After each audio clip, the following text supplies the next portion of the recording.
వి gold trusted gold buyers తాకట్టులో ఉన్న బంగారాన్ని విడిపించి ఈ రోజు ఉన్న మార్కెట్ ధరకే కొనబడును. మరిన్ని వివరాలకు సంప్రదించండి 77107720.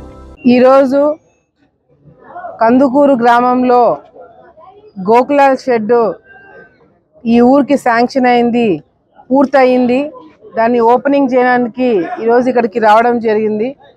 ఆలగడ్డ తాలూకాలో మొత్తం కూడా దాదాపుగా 120 గోకులాలు శాంక్షన్ అవ్వడము, దాంట్లో 30 పూర్తి అవ్వడం జరిగిందని చెప్పడం జరిగింది. దాదాపుగా 2,76,00,000 మరి ఈ ఆలగడ్డ తాలూకాకి శాంక్షన్ అయింది. గత ప్రభుత్వంలో గోకులాలు రైతులకు ఇవ్వడం అనేది జీవాలు పెట్టుకోవడానికి గోకులాలు కట్టించే ఈ కార్యక్రమము గతంలో వైసీపీ ప్రభుత్వం వచ్చిన తర్వాత పూర్తిగా దీన్ని ఆపేయడమే కాకుండా కట్టుకున్న వాళ్ళకి బిల్లులు కూడా ఇప్పకుండా గతంలో అందరినీ కూడా ఇబ్బంది పెట్టే కార్యక్రమాలు చేశారు. మళ్ళీ ప్రభుత్వం వచ్చిన తర్వాత పాత బకాయిలు పూర్తి చేయడమే కాకుండా మళ్ళీ మండలాలకి ఇన్ని ఇప్పిస్తామని చెప్పి ప్రభుత్వం ముందుకొచ్చి గోకులాలు అనౌన్స్ చేయడము, అవి కట్టించుకొని పూర్తి చేయడంలో కూడా ఈరోజు మొదలైపోయింది. మరి ఈ ప్రభుత్వం వచ్చిన తర్వాత ఏదైతే చెప్పినాయో గత ప్రభుత్వము ఏవైతే చెప్పినాయో అవి ఎట్లాగో వాళ్ళు పూర్తి చేయలేకపోయినారు. మేము తెలుగుదేశం పార్టీ అధికారంలోకి వచ్చిన తర్వాత మేము చెప్పనివి కూడా ఈరోజు అన్ని పనులు కూడా చేసి చూపెట్టడం చేస్తున్నాము. ఈరోజు రాష్ట్రంలో ఎవరి పరిపాలన ఏ విధంగా ఉందనేది కూడా చాలా స్పష్టంగా కళ్ళారా చూస్తున్నాం. మొన్న తిరుమలలో ఒక ఘటన జరిగింది. తిరుమలలో జరిగిన ఘటన చాలా బాధాకరమైన విషయము. వైకుంఠ ఏకాదశికని భక్తులు పోయినప్పుడు ఏదైతే తొక్కిసలాటలో చనిపోవడము కొంతమంది, మరి అదేవిధంగా కొంతమంది హాస్పిటల్లో అడ్మిట్ అవ్వడము, ఇదే గత ప్రభుత్వంలో జరిగింటే అసలు జగన్మోహన్ రెడ్డి గారు దిగొచ్చే వాళ్ళ? మొదటి ప్రశ్న. రెండోది, ఈరోజు మొదట స్పందించి అందరూ కూడా అటు పవన్ కళ్యాణ్ గారు, లోకేష్ అన్న గారు, చంద్రబాబు నాయుడు గారు మిగతా కార్యక్రమాలన్నీ కూడా వదిలేసి మరి తిరుమలలో జరిగిన ఘటన కోసము అక్కడికి వెళ్ళి వాళ్ళందరినీ కూడా కలిసి ముఖ్యమంత్రి గారు అన్ని కూడా కనుక్కొని ఎంక్వైరీ చేసి అధికారులతో మాట్లాడి చాలా స్ట్రిక్ట్ గా అందరి మీద యాక్షన్ చేసుకోవడం జరిగింది. వైసీపీ నాయకులు ఒక్కొక్కరు బయటకు వచ్చి ఇది చంద్రబాబు నాయుడు గారు చేపించిన హత్య అని చెప్పి మూర్ఖంగా మాట్లాడుతున్నారు. ఈరోజు ఎవరైతే రోజా గారు మాట్లాడుతున్నారో లేకపోతే మిగతా ఈ నాయకుల్ని మేము అడుగుతున్నాము, గతంలో కూడా వైజాగ్ లో ఎల్జీ పాలిమర్స్ దగ్గర ఘటన జరిగి చాలా మంది గ్యాస్ లీకేజ్ చనిపోయినారు. మరి ఆ ఘటనకు సంబంధించి జగన్మోహన్ రెడ్డి గారు హత్య చేశారని చెప్పి అనుకోవచ్చా? ఈరోజు కొన్ని ఘటనలు మన చేతుల్లో ఉండవు. ఒకేసారి పిఎం గారు రావడము, మోదీ గారు రావడము, అదే విధంగా తొక్కిసలాటలో చనిపోవడము, ఇదంతా కూడా మన చేతుల్లో లేని పక్షము. కానీ ఈరోజు అవును తప్పు జరిగింది, అది ఎవరైనా సరే తప్పు జరిగింది, మళ్ళీ జరగకుండా చూసుకుంటామని చెప్పి టీటీడీ బోర్డు చైర్మన్ బయటకు వచ్చి క్షమాపణ కోరినారంటే ఇదే వైసీపీ ప్రభుత్వం ఉంటే నాకు తెలిసి ఇప్పుడు వాళ్ళ పరిస్థితి ఏ విధంగా ఉందంటే జగన్మోహన్ రెడ్డి గాని బలవంతంగా బయటికి తీసుకొచ్చి ఏదో ముఖం కనిపించే ఒక కార్యక్రమం చేస్తున్నారు. ఎందుకంటే ఇప్పుడు కూడా జగన్మోహన్ రెడ్డి ముఖం కనిపించకపోతే ప్రతిపక్షం నాయకులు ఉన్న వాళ్ళకి రేపు పొద్దున వాళ్ళ పరిస్థితి ఏందో వాళ్ళకే అర్థం కావట్లేదు. మాజీ మంత్రుల పరిస్థితి ఆ విధంగా ఉంటే లోకల్ గా గతంలో ఎమ్మెల్యేలుగా 5 సంవత్సరాలు పనిచేసిన వాళ్ళ పరిస్థితి కూడా ఈ రోజు బయటికి వచ్చి ముఖం చూపించుకోలేని పరిస్థితి. ఎందుకంటే ముఖం చూపిస్తే గుర్తుపడతారా లేదా, లేకపోతే తంతారేమో భయంతో ఈ రోజు ఆడ కూడా వైసీపీ నాయకులు కనిపించట్లేదు. ఈరోజు కనిపించినా వాళ్ళని చూసి ప్రజలు నవ్వుతున్నారు. ఏదైతే ప్రజలు వాళ్ళు ప్రతిపక్ష హోదాకు కూడా పనికి రారని చెప్పి వాళ్ళని పక్కన పడేసినారో ఏ ముఖం చూపించుకొని ఈరోజు మళ్ళీ ప్రజల్లోకి వస్తారు? ప్రజలు వాళ్ళ అధికారంలో ఉన్నప్పుడు ప్రజల్ని కాపాడుకోలేరు, అధికారంలో ఉన్నప్పుడు ప్రజలకి ఏం పని చేయలేదు, అధికారంలో ఉన్నప్పుడు ప్రజల్ని పట్టించుకోలేదు. కానీ ఇప్పుడు ప్రతిపక్షంలోకి వచ్చిన తర్వాత ప్రజల కోసం యుద్ధం చేస్తారంట. ఎవరితో యుద్ధం చేస్తారు, ఏమని యుద్ధం చేస్తారు? సో ఇవన్నీ కూడా కేవలము వైసీపీ నాయకులు వాళ్ళు ఆ రోజు వాళ్ళు డబ్బు సంపాదించుకునే దాని మీద పెట్టే దృష్టి ప్రజల మీద పెట్టలేదు. ఈ రోజు ఏం చేస్తున్నారు, ఆ ప్రతిపక్షంలోకి వచ్చిన తర్వాత ఈ రోజు గాలికి వదిలేసి ప్రజల్ని వాళ్ళు పోయి వ్యాపారాలు చేసుకుంటున్నారు. ఇంకా మన ఆలగడ్డలో వైసీపీ నాయకులు గుర్రె పందాలు, కార్డ్స్ ఆడుకోవడాలు, హైదరాబాద్ క్లబ్లలో కూర్చొని ఇది పనిగా పెట్టుకున్నారే తప్ప ఎక్కడా కూడా వీళ్ళ ముఖాలు నేను చెప్తున్నా కదా 5 సంవత్సరాలు ప్రతిపక్షంలో ఉండడం ఎట్లుంటది అనేది వాళ్ళు చూడాలా.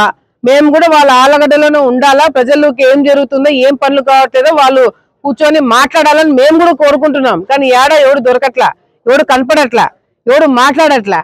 సో మేము కూడా రిక్వెస్ట్ చేస్తున్నాం, డిమాండ్ చేస్తున్నాం, వైసీపీ నాయకులు ప్రజల్లో తిరగాల, వైసీపీ నాయకులు ప్రెస్ మీట్లు పెట్టాలా, వైసీపీ నాయకులు గ్రామాలలో ఏం జరుగుతుందో ఏం జరగట్లేదు కళ్ళారా చూడాలని మేము కూడా కోరుకుంటున్నాం.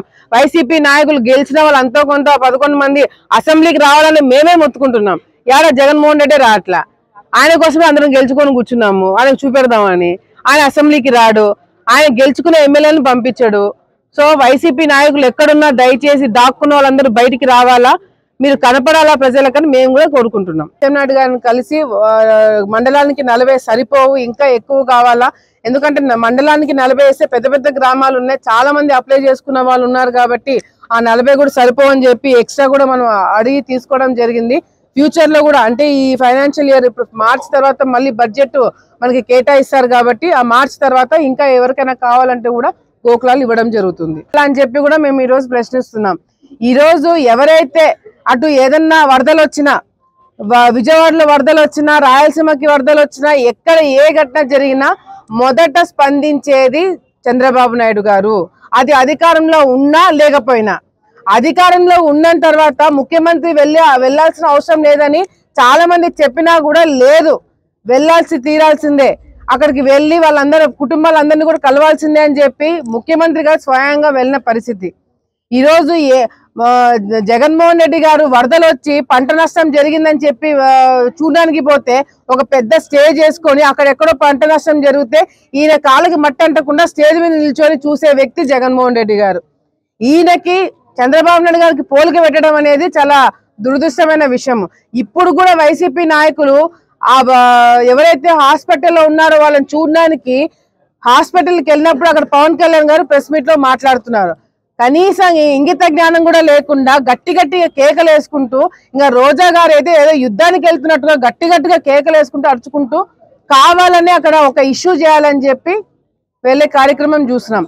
అంటే ఏదైనా సరే రాజకీయం చేయాలని చెప్పి చూస్తున్నారే తప్ప ఎక్కడ కూడా ప్రజల కోసము, ప్రజల సమస్యల కోసము చేస్తున్నట్టుగా ఎక్కడ కూడా వైసీపీ నాయకులు కనిపించట్లేదు.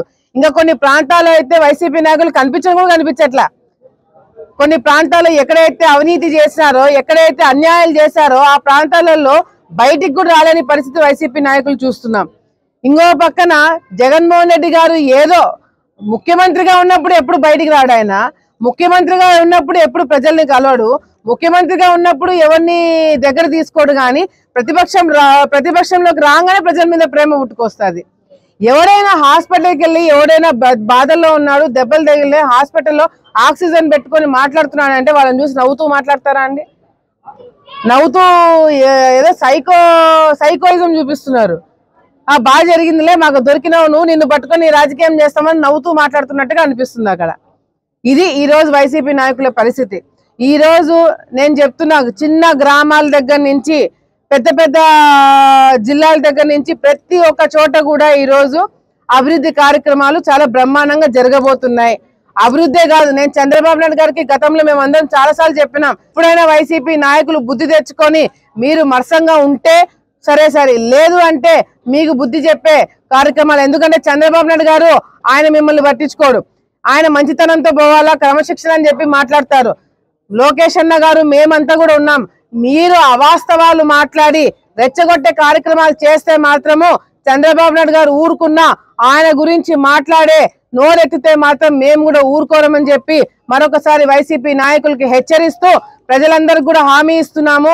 మళ్ళీ వైసీపీ ప్రభుత్వము అవకాశం కూడా ఇవ్వకుండా మీరందరూ కూడా ఎవరు పనులు చేస్తున్నారు, ఎవరు అందుబాటులో ఉంటున్నారు, ఎవరుంటే అభివృద్ధి జరుగుతుందని చూసుకొని ఈసారి నాయకుల్ని ఎన్నుకోవాలని చెప్పి కూడా మరొకసారి తెలియజేసుకుంటూ సెలవు తీసుకుంటున్నాము. మరిన్ని వీడియోస్ కోసం ఛానల్ ని సబ్స్క్రైబ్ చేయండి. లేటెస్ట్ అప్డేట్స్ కోసం వాట్సాప్ ఛానల్ ని ఫాలో అవ్వండి. ఆ లింక్ డిస్క్రిప్షన్ లో ఉంది.